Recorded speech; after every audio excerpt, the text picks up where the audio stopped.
ദൃശ്യങ്ങളിൽ കാണുന്നത് കെ.ജി. മാരാർ പ്രതിമ അനാച്ഛാദനം ചെയ്യുന്നതാണ്. വെങ്കല പ്രതിമ അത് ഇതിനുള്ളിൽ ഈ കെട്ടിടത്തിനുള്ളിലാണ് ആ വെങ്കല പ്രതിമയുള്ളത്.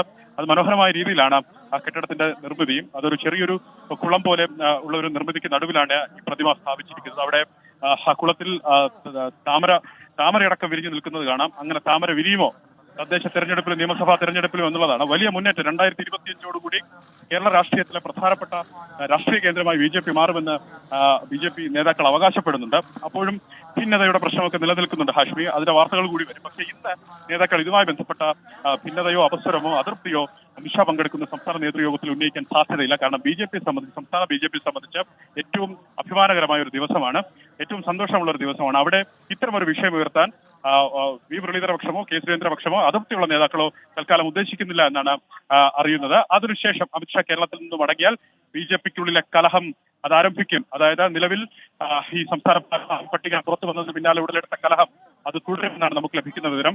ഹാഷ്മി ദൃശ്യങ്ങളിൽ കാണുന്ന അമിത്ഷാ ഈ കെ.ജി. മാരാർ അർഹരായ പ്രതിമയുടെ അനാച്ഛാദനം പൂർത്തിയാക്കി ഇവിടെ നിന്ന് മടങ്ങുന്നു. പ്രധാനപ്പെട്ട നേതാക്കൾ അദ്ദേഹത്തോടൊപ്പമുണ്ട്. പ്രധാനപ്പെട്ട നേതാക്കളെ അഭിസംബോധന ചെയ്ത് അദ്ദേഹം ഇവിടെ നിന്ന് മടങ്ങുകയാണ്. ഇവിടെ നിന്ന് അദ്ദേഹം പുത്തരിക്കണ്ടത്തേക്ക് ഉടൻ പുറപ്പെടും. അലക്സ്, നമ്മൾ ഈ നിലവിളക്കിന്റെ പല തിരികൾ പലര് കൊളുത്താറുണ്ട്. രാജീവ് ചന്ദ്രശേഖരൻ ഓരോരുത്തരെ കയ്യിലായി ആ തിരി കൊളുത്താനുള്ള ചെറിയ ചെരാത് കൈമാറാൻ നമ്മൾ കണ്ടു. കെ സുരേന്ദ്രൻ അതിൽ ഒരു തിരി കൊളുത്തിയിരുന്നോ അലക്സ്? കാണാതെ പോയതാണോ?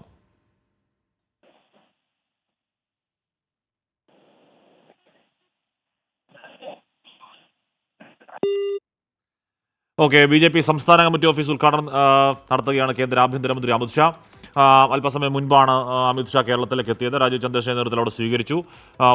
സംസ്ഥാന ഓഫീസ് ഉദ്ഘാടനം കഴിഞ്ഞു. ആദ്യം ഓഫീസിലെത്തി പതാക ഉയർത്തുകയായിരുന്നു അമിത്ഷാ ചെയ്തത്. നാടമുറിച്ച് കെട്ടിടത്തിനുള്ളിൽ പ്രവേശിച്ചു.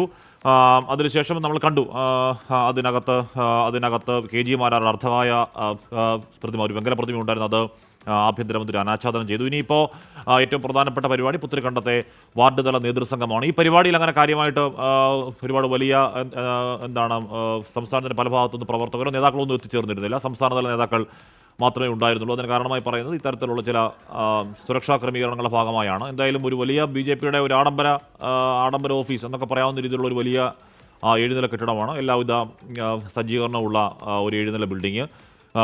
അവിടെ BJP പതാക ഉയർത്തതിന് ശേഷം ഒരു കണിക്കൊന്ന നട്ടു ആഭ്യന്തരമന്ത്രി അമിത്ഷാ. അതിനുശേഷമാണ് വെങ്കല പ്രതിമ കെ.ജി. മാരാരുടെ അർദ്ധകായ വെങ്കല പ്രതിമയുടെ അനാച്ഛാദനം ഉണ്ടായത്. ഇനി 11:30-ക്കാണ് വാർഡ് തല നേതൃസംഗമം. അതിൽ 25,000 പേര് ഈ നേതൃസംഗമത്തിലെത്തും എന്നാണ് BJP നേതൃത്വം അവകാശപ്പെടുന്നത്. അത് ഈ പത്തനംതിട്ട, കൊല്ലം, ആലപ്പുഴ, തിരുവനന്തപുരം, റവന്യൂ ജില്ല അങ്ങനെ 5,000 വാർഡ് സമിതികളിലെ ഇത്രയും അധികം ആളുകൾ അങ്ങോട്ടേക്ക് എത്തും. അതിലെന്തെങ്കിലും രാഷ്ട്രീയ പ്രതികരണം നടത്തുമോ അമിത്ഷാ? അല്ലാതെ ഈ ഉദ്ഘാടനത്തിന്റെ ഭാഗമായി ഏതെങ്കിലും തരത്തിൽ പ്രസംഗം അമിത്ഷായുടെ ഭാഗത്തുനിന്നില്ല.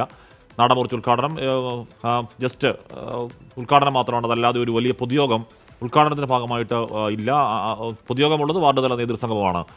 അത് പുത്തരിക്കണ്ടത്ത്. ഈ പറയുന്ന രീതിയിൽ നമ്മൾ നേരത്തെ അലക്സ് പറഞ്ഞതുപോലെ BJPക്കകത്ത് ചില പ്രശ്നങ്ങൾ പുകയുന്നുണ്ട്. പുതിയ നേതൃപദവി പ്രഖ്യാപനം അല്ലെങ്കിൽ ഭാരവാഹി പ്രഖ്യാപനം, സംസ്ഥാന ഭാരവാഹി പ്രഖ്യാപനമൊക്കെ വന്നതിന് ശേഷം വി മുരളീധര കെ സുരേന്ദ്ര പക്ഷങ്ങളെ പൂർണ്ണമായി വെട്ടിനിരത്തിയെന്നും കെ കൃഷ്ണദാസ് പക്ഷത്തിനാണ് അവിടെ വലിയ പ്രാധാന്യമുണ്ടായതെന്നും പുതിയ സംസ്ഥാന അധ്യക്ഷൻ തന്നെ ഒരു പക്ഷത്തിന്റെ ഭാഗമായി എന്നൊക്കെയുള്ള വലിയ വിമർശനങ്ങൾ അതിനകത്ത് നിലനിൽക്കുന്നുണ്ട്. അത് നേരത്തെ അലക്സ് പറയുന്നത് പോലെ ആഭ്യന്തരമന്ത്രിക്കുന്ന അവർ ദീർഘനാളായി കാത്തിരിക്കുന്ന ഒരു പരിപാടിക്കിടെ അത്തരമൊരു വിമർശനം ഉണ്ടാവുന്നില്ലെങ്കിൽ കൂടിയും ഈ ദിവസം കഴിയുമ്പോഴേക്കും അതങ്ങനെ പുറത്തേക്ക് വരാതിരിക്കില്ല. കാര്യം അത്രത്തോളം വലിയ അമർഷം പുതിയ ഭാരവാഹി പ്രഖ്യാപനത്തിൽ അല്ലെങ്കിൽ ഒരു ഭാഗത്തെ പൂർണ്ണമായി ഒതുക്കിയതിലൊക്കെ ആ പാർട്ടിക്കുള്ളിലുണ്ട്. അത് പുറത്തു വരാതിരിക്കില്ല. എന്തായാലും ഇന്നിപ്പോൾ BJPയുടെ അവരുടെ വലിയ കെട്ടിട അവരുടെ ഓഫീസ് ഉദ്ഘാടനം, അത് കഴിഞ്ഞിട്ട് ഈ കണിക്കൊന്ന നടൽ, അത് കഴിഞ്ഞ് വെങ്കല പ്രതിമ അനാച്ഛാദനം കഴിഞ്ഞ് ഇന്നിപ്പോൾ അവിടുത്തെ ഈ പറയുന്ന ഈ BJPയുടെ പുതിയ ഓഫീസിലെ പരിപാടികൾ കഴിഞ്ഞിരിക്കുന്നു എന്ന് വേണം മനസ്സിലാക്കാൻ. ഇനിയാണ് പുത്തരിക്കണ്ട മൈതാനിയിൽ വാർഡ് തല നേതൃസംഗമം. തിരുവനന്തപുരം, കൊല്ലം, ആലപ്പുഴ, പത്തനംതിട്ട റവന്യൂ ജില്ലകളിലെ 5,000 വാർഡ് സമിതികളിൽപ്പെട്ട 25,000 പേർ ഈ നേതൃസംഗമത്തിലേക്ക് എത്തുന്നുണ്ട് എന്നാണ് അറിയാൻ കഴിയുന്നത്. ഉച്ചയ്ക്ക് അത് കഴിഞ്ഞാൽ ഈ പരിപാടി കഴിഞ്ഞാൽ ആ പരിപാടി എന്തെങ്കിലും രാഷ്ട്രീയ പ്രതികരണങ്ങൾ, ഈ സമീപകാല രാഷ്ട്രീയ പ്രശ്നങ്ങളുമായി ബന്ധപ്പെട്ട് എന്തെങ്കിലും രാഷ്ട്രീയ പ്രതികരണങ്ങളൊക്കെ ഉണ്ടാകുമോ എന്ന കാര്യം നമുക്കറിയില്ല. അലക്സ് റാം മുഹമ്മദ് ഇരുന്നു. അലക്സ്, അപ്പോൾ എന്തായാലും അവിടുത്തെ പരിപാടി കഴിയുകയാണ്.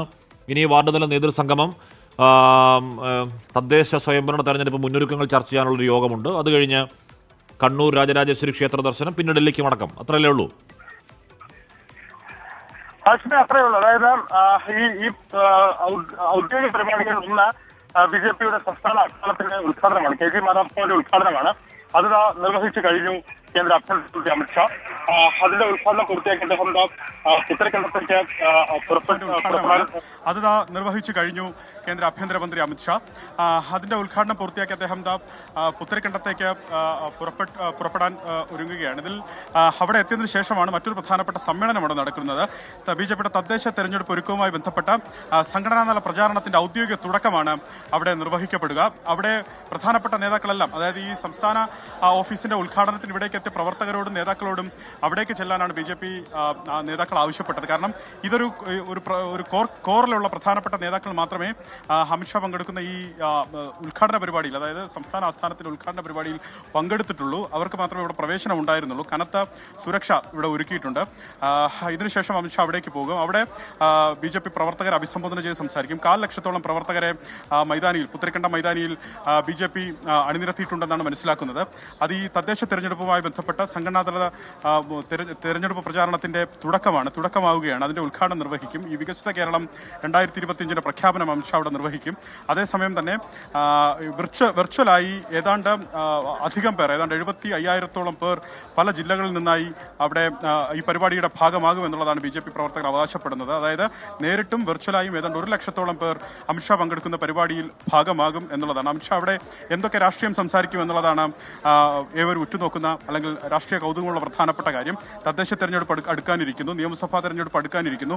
അതിന്റെ നാന്ദി കുറിച്ചുള്ള ബിജെപിയുടെ പ്രധാനപ്പെട്ട ഒരു തെരഞ്ഞെടുപ്പ് പരിപാടിയാണ്, അല്ലെങ്കിൽ അതിലേക്ക് കടക്കുകയാണ്. അവിടെ എന്തൊക്കെ അമിത്ഷാ, ഏതൊക്കെ രാഷ്ട്രീയം, എന്തൊക്കെ വിധത്തിൽ പറയും എന്നുള്ളത് ഏവരും ഉറ്റുനോക്കുന്ന ഒരു പ്രധാനപ്പെട്ട കാര്യം. കാരണം ഇവിടെ ഔദ്യോഗികമായ ഉദ്ഘാടനത്തിന് ശേഷം പ്രസംഗമോ മറ്റു കാര്യങ്ങളൊന്നും ഉണ്ടായിരുന്നില്ല എന്നുള്ളതും ശ്രദ്ധേയമാണ്.